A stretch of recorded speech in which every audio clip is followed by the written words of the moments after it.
In 1686, a private company declared war on the largest empire in the world.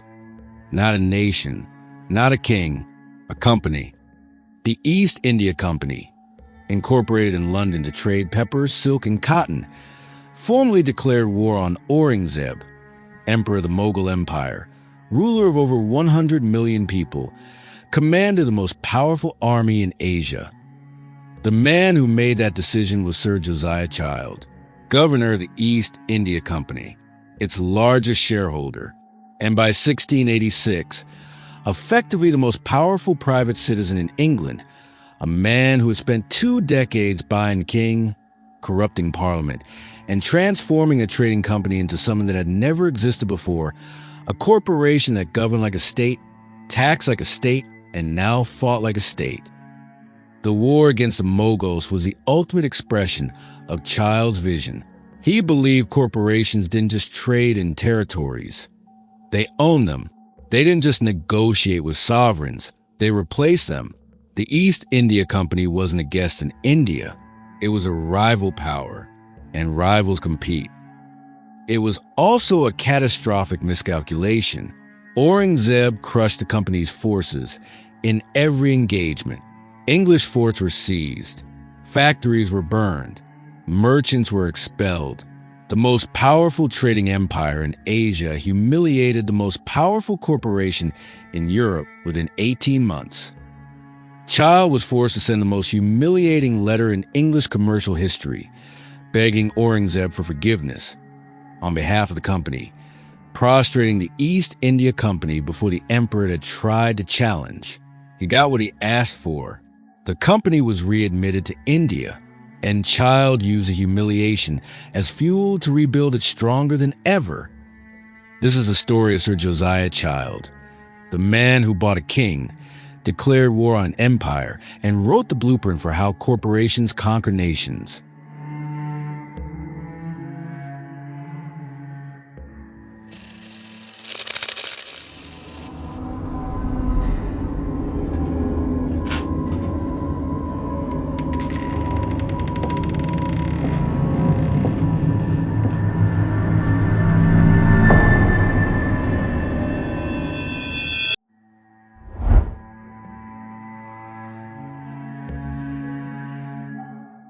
Before Josiah Child, the East India Company was a remarkably successful trading operation.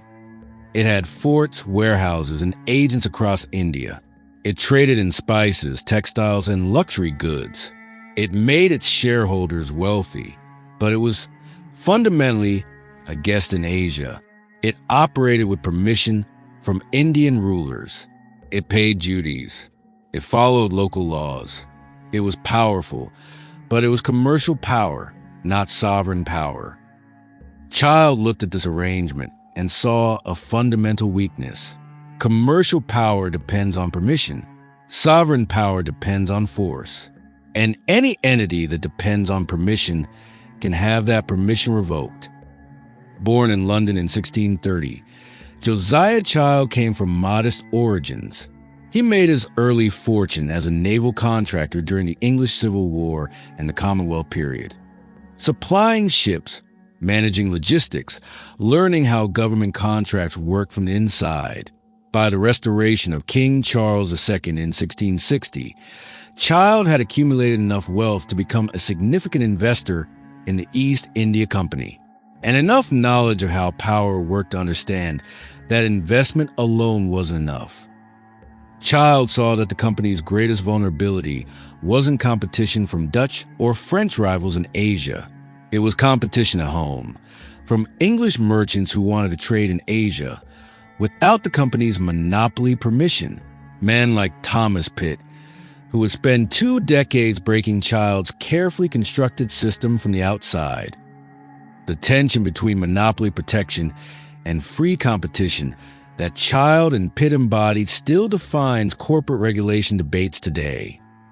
Let's explore how a naval contractor became the architect of the most powerful corporate empire in history.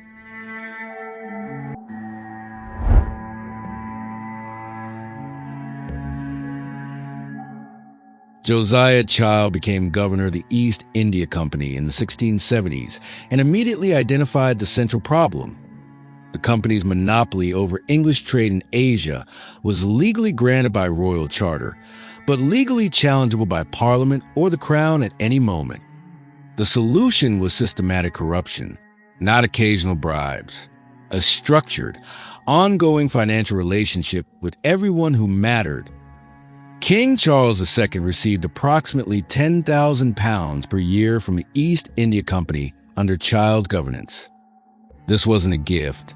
It was a retainer, an ongoing payment that ensured the king would protect the company's charter against parliamentary challenges and rival merchants. Child also paid key ministers and courtiers. The king's advisors received regular sums calibrated to their influence. Judges who might rule on company cases were managed. Parliamentary members who sat on relevant committees were approached. Child kept meticulous records of these payments, not because he feared exposure, but because he treated corruption as a business system requiring proper accounting. The genius of Child's approach was that he wasn't simply buying protection, he was buying participation. Every official who received company money became, in a sense, a stakeholder. Their continued income depended on the company's continued monopoly. They had personal financial reasons to defend Child's system. This created a self-reinforcing network. The company paid officials. Officials protected the company. The company grew more profitable. More officials wanted to be paid. The network expanded. Child had essentially privatized government regulation of the East India Company by making the regulators financially dependent on the regulated. The most visible beneficiary of the system was Thomas Pitt, or rather, the most visible victim of it. Pitt was what the company called an interloper, an independent English merchant trading in Asia without company permission. He was technically criminal under Child's monopoly. The company sent ships to intercept him, obtained arrest warrants, pressured London banks not to finance him. All of this enforcement machinery was possible because Child had bought the institutional support of the English state.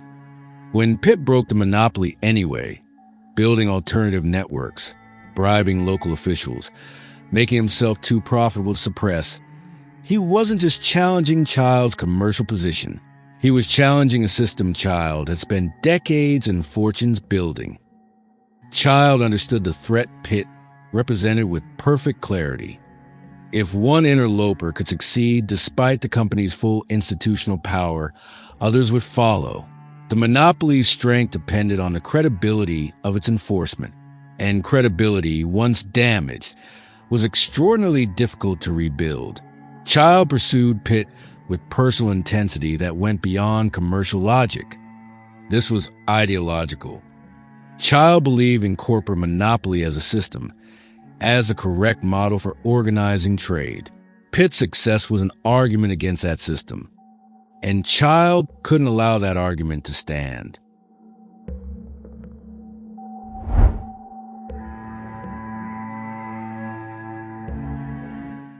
While managing England's political environment through systematic corruption, Child was simultaneously transforming the East India Company's operations in Asia from commercial to sovereign. The distinction mattered enormously. Commercial entities traded. Sovereign entities governed. Commercial entities paid duties to local rulers. Sovereign entities collected duties from local populations. Commercial entities negotiated access. Sovereign entities claimed territory. Child wanted the company to be sovereign. The transformation happened gradually, but deliberately. Company forts expanded from trading posts to genuine fortifications. Walls thickened. Garrisons grew. Artillery was installed, not just for defense against pirates, but for power projection against Indian rulers. Company courts began adjudicating disputes, not just between English merchants, but between Indian merchants operating in company territories. The company was claiming legal jurisdiction. Company revenues grew to include not just commercial profits, but something resembling taxation, fees, duties, and levies on Indian populations living near company forts. Child formalized this transformation in writing. His New Discourse of Trade, published 1668, expanded 1690, wasn't just economic theory. It was a manifesto for corporate sovereignty. Child argued explicitly that the East India Company should function as the beginning of a sovereign state. He described how the company should maintain its own army, establish its own judicial system, coin its own money, and conduct its own foreign policy. This was radical. No private company had ever formally claimed the rights and functions of a sovereign state. Child was articulating something new, the corporation as a form of government. Child didn't invent the idea of corporate warfare out of nothing. He looked across the English Channel at the Dutch East India Company, the VOC, not with horror, but with pure envy. The Dutch were already using extreme violence to enforce their spice monopoly. Child wanted to copy that exact model, a commerce driven not by negotiation, but by the edge of a sword. The implications for India were profound and brutal. Indian rulers who had previously dealt with the company as a powerful commercial partner began encountering something different, an entity that behaved like a foreign government claiming authority over their territories. Company officials began treating Indian merchants and artisans not as partners, but as subjects. Company courts overrode local legal systems. Company military forces moved through territories without requesting permission. Child's vision was being implemented. The company was acting like a state because Child believed it was one. And crucially, Child believed that this corporate sovereignty was more efficient than national sovereignty. The English state was messy. Parliamentary debates, royal inconsistency, competing factions. The company could be governed with unified commercial purpose. Decisions could be made quickly, implemented efficiently, and evaluated by clear financial metrics. This was the ideological core of Child's project. Corporations were better governors than governments because they had clearer objectives and harder accountability. It was also the logic that would eventually enable the company to conquer and administer the entire Indian subcontinent. Child planted the seed. Later generations harvested the empire.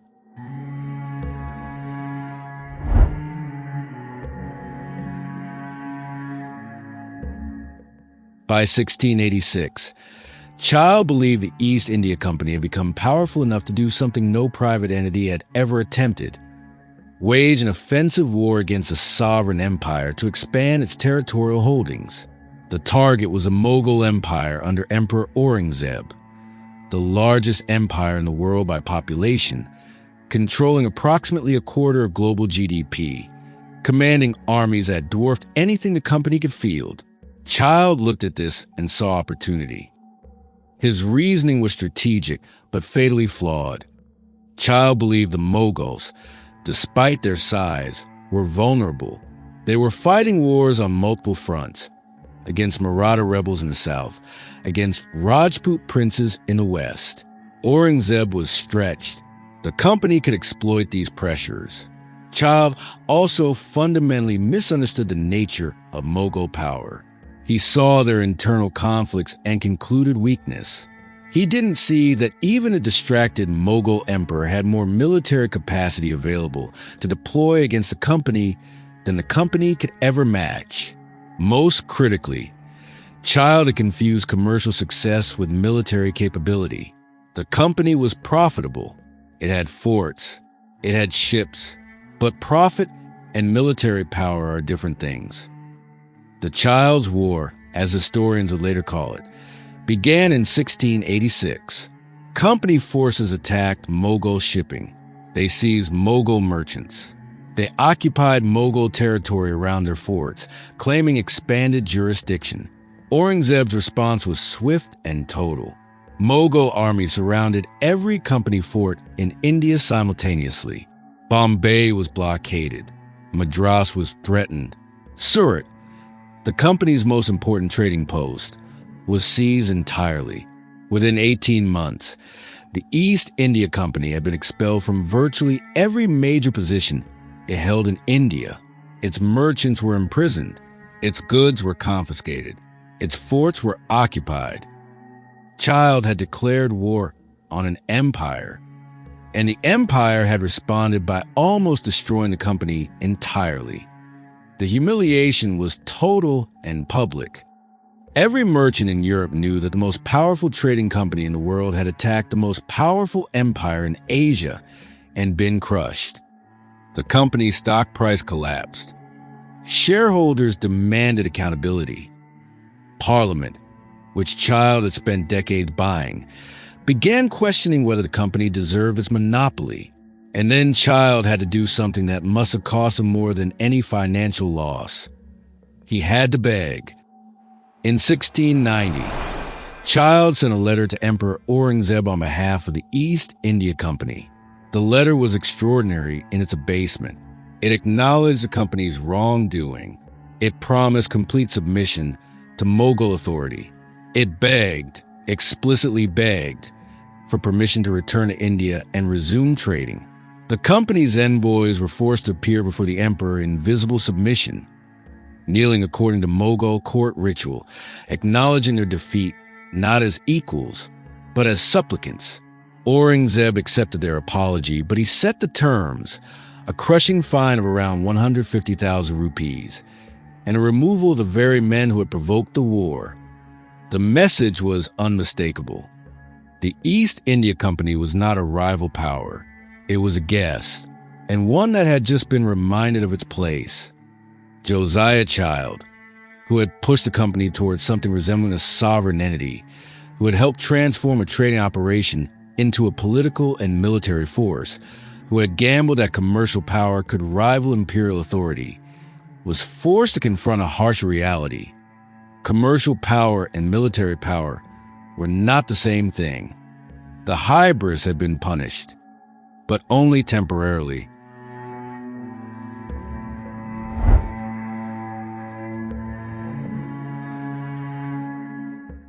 The defeat changed Child's methods. It didn't change his vision. After the humiliation of 1690, Child spent his final decade rebuilding the East India Company with lessons learned from the Mughal disaster. Military power required not just fortifications, but genuine professional armies. The company needed to be able to field forces comparable to Indian armies, not just defend forts, but project power across territories. Child began the systematic expansion of company military capacity that would eventually make it capable of what 1686 had proven premature.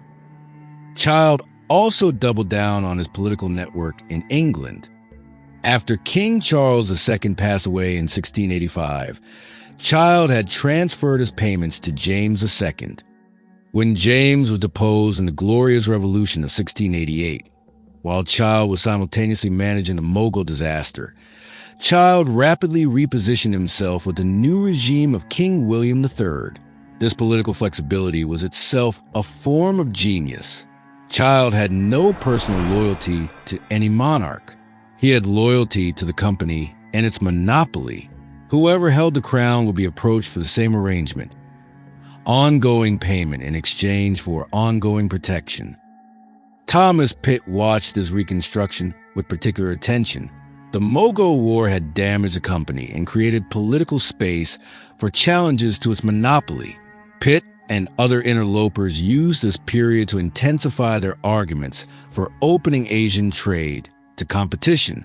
The 1693 Parliamentary Review of the company's charter, where interlopers testified about monopoly abuses, happened during this period of company weakness following the Mughal disaster. Child fought back ferociously. He lobbied, bribed, and argued. He positioned the company as the only entity capable of maintaining English commercial presence in Asia. The Mughal War, reframed, became evidence that only a powerful monopoly could handle complexities of Asian trade. The argument was cynical but partially effective. The company retained its monopoly, though in weakened form. Josiah Child passed away in 1699, wealthy and knighted but not particularly mourned. His personal reputation had suffered from the Mughal disaster. The interlopers he'd fought, including Thomas Pitt, who would become governor of Madras the year before Child passed away, had demonstrated that his monopoly wasn't unbreakable. But his structural legacy was intact and expanding. The East India Company he left behind was fundamentally different from the one he'd found. It had armies, it had courts, it had administrative systems. It collected revenue from Indian populations. It exercised sovereign functions over Indian territories. Child had planted the seed of corporate empire. His successors would grow it into the conquest of an entire subcontinent. The bitter historical irony was that Child's own defeat by the Mughals set the stage for their eventual conquest. By forcing the company to take military power seriously, to build real armies rather than relying on fortifications and commercial leverage, the Mughal humiliation of 1686 to 1690 accelerated the military development that would eventually reverse the power relationship entirely. Aurangzeb had won the battle. His successors would lose the war, and the war they lost would be fought with instruments Child had begun building after his defeat. The architect of corporate empire had failed in his lifetime, but the blueprint he'd drawn would be executed in the century after his death.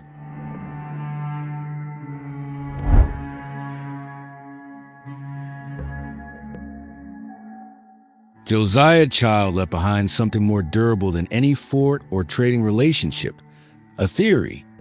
A new discourse of trade, published in 1668 and expanded throughout his career, was the first systematic argument for corporate sovereignty over national territory. It wasn't philosophy or speculation. It was a practical manual for how a private company could and should replace sovereign governments in territories it controlled. The arguments were precise and unsentimental. Child argued that the East India Company could govern India more efficiently than either the English crown or Indian rulers because it had unified commercial purpose. Governments, Child argued, were inherently inefficient. They had multiple competing interests: military, religious, aristocratic, popular. They made decisions through messy political processes that compromised clarity of purpose. A corporation had one purpose: profit. Every decision could be evaluated against that metric. Every inefficiency could be identified and eliminated. Every official could be held accountable to measurable outcomes. Child was describing what would later be called corporate governance, the idea that commercial organizations are more rationally managed than political ones because their objectives are quantifiable. Applied to colonial governance, this logic was devastating. If a corporation could govern a territory more efficiently than a traditional state, then traditional state sovereignty was an inefficiency, an obstacle to optimal resource extraction and commercial development. Child never used language this explicit, but the implication was clear. Indian sovereignty was a problem to be managed, not a right to be respected. This was the intellectual foundation of the East India Company's later conquest, not racial superiority or civilizational arrogance, though those came later, but corporate logic. We can administer this territory more efficiently than its current governors. Therefore, we should administer it. Thomas Pitt represents the other side of the same coin. Where Child built monopoly to exclude competition, Pitt broke monopoly to create it. Where Child believed corporate power should replace state power, Pitt believed individual enterprise should resist corporate power. Both were right about something. Child was right that corporations could organize colonial extraction with efficiency that states couldn't match. Pitt was right that monopoly without competition breeds complacency and corruption. Their conflict wasn't just commercial, it was philosophical. The tension between corporate monopoly and individual enterprise, between Child's model and Pitt's model, is still unresolved.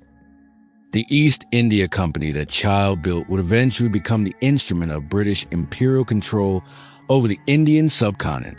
By 1757, less than 60 years after Child's death, the company would win the Battle of Plassey and begin the conquest of Bengal. By 1803, it controlled most of northern India.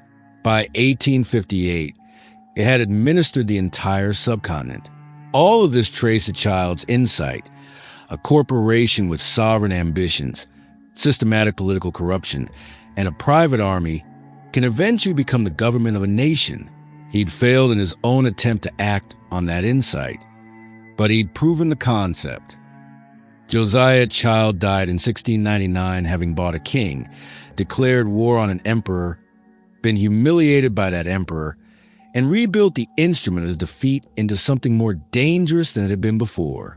He was not the last to understand that when a corporation captures a state that should regulate it, the corporation becomes a state. He was simply the first to write it down, implement it systematically, and bequeath it to successors capable of completing the project he'd begun. The East India Company conquered India. The blueprint was Child's and Thomas Pitt. The interloper Child spent 2 decades trying to destroy, became governor of Madras under the very company Child had built. Crime and establishment, piracy and monopoly had merged at last. The system Child constructed was strong enough to absorb even its enemies.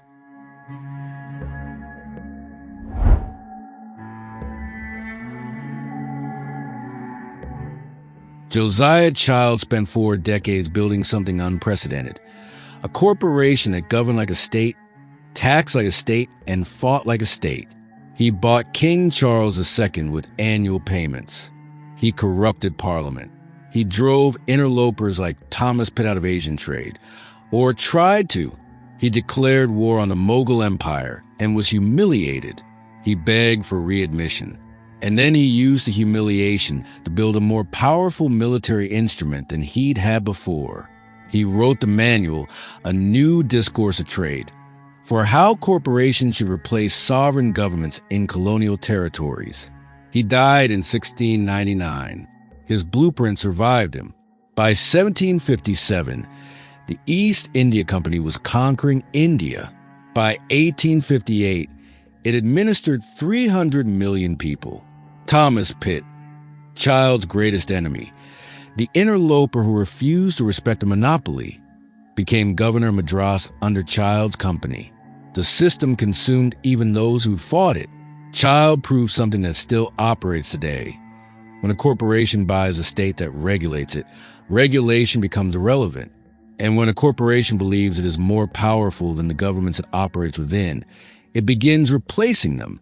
But what happens when the state is not an established empire to be captured, but a bankrupt, newborn nation fighting for its life? What happens when a revolution can only survive if one private citizen uses his personal credit to pay the army? In the next chapter of the archive, we move from the boardrooms of London to the battlefields of the American Revolution to meet the man who financed the birth of the United States, only to be destroyed by the very system he created. The first true American tycoon, Robert Morris.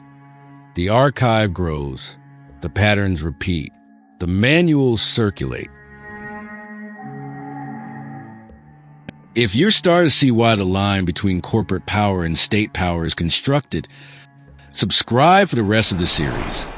Like this if you'd never heard of Josiah Child, the man whose blueprint the East India Company used to conquer a continent.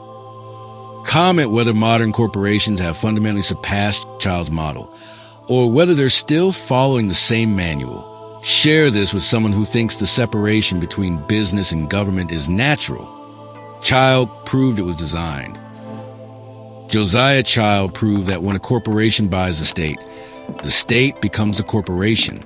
He wrote the blueprint. History executed it.